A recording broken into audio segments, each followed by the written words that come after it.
Hey, welcome back to the show. Total Financial Solutions, KHTS, candidate forum for your place for news, talk, and information. That's what Hometown Station is all about, learning about your city council. We have folks with the courage to run, put themselves out there and answer some questions, answer questions that you have submitted. Others of you have sent to us at tfswealth.com. Go to Twitter, at tfswealth.com. Send us your questions. We'll be sure to do our best to get them on the air for you. We're talking today to Sandra Bull. Sandra is running for city council. Sandra, tell us a little bit about your past and what you, why this is a decision you have made. This is a tough decision to make. Well, actually, I am a retired assistant principal from the Sulphur Springs School District. I worked at Sulphur Springs, Canyon Springs, Mitchell, and Leona Cox. My career spanned 18 years in the Sulphur Springs School District. I loved my job. It was very hard to retire. I love what I did. I love working with the kids. Prior to that, I was a teacher. I was a counselor. And now since I retired, I'm a special ed advocate. Oh, nice. So I'm working for, actually, because I know the ins and outs of what the kids need and what the district can do, I can be helpful. That's exciting. So I'm enjoying that. You know, one of the things that we have seen as a cornerstone in your bio is service to others, especially kids. Mm-hmm. And that is important because in Santa Clarita, we have some of the biggest population of smaller, younger children, if you will, compared to adults. But we also have the other side. We have a lot of senior citizens here.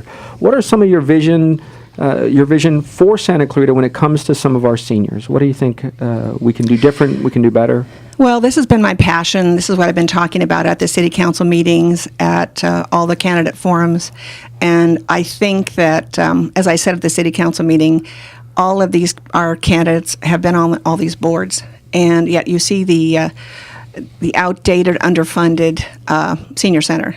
Today, in the Signal, they gave them $29,000 for food. But yet, if you look in the unassigned reserves of the city in 11-12, they had $81.1 million unassigned funds and also a $12.2 million reserve.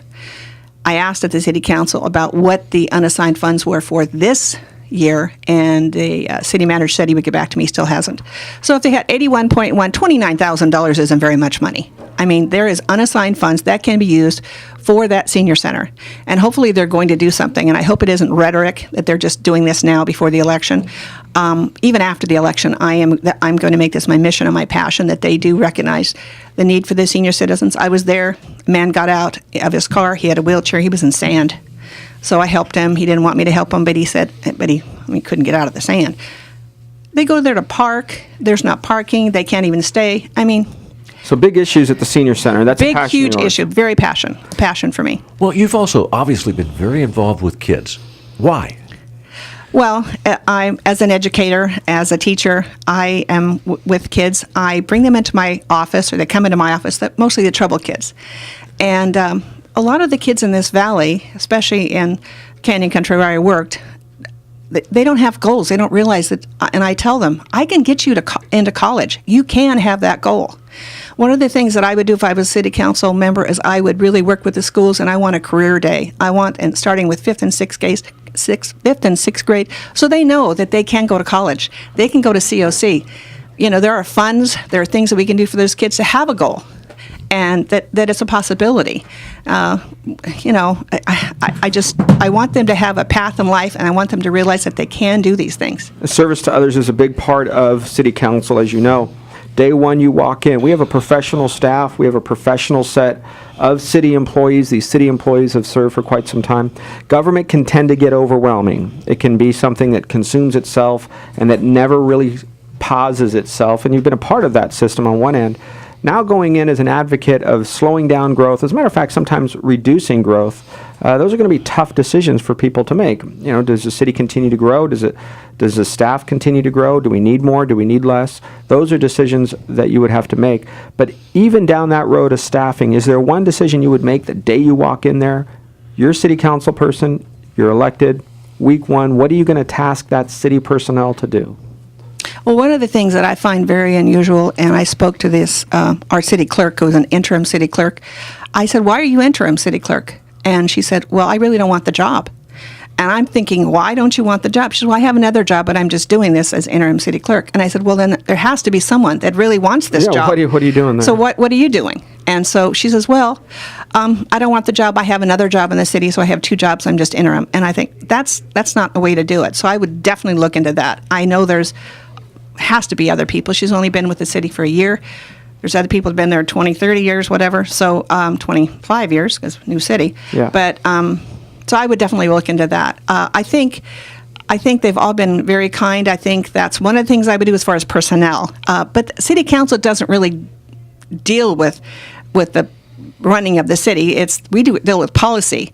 All you can do is suggest. That would be one thing that I would suggest. But we deal with policy. I think that city council members in the past have been able to redirect staffing, hours, and personnel.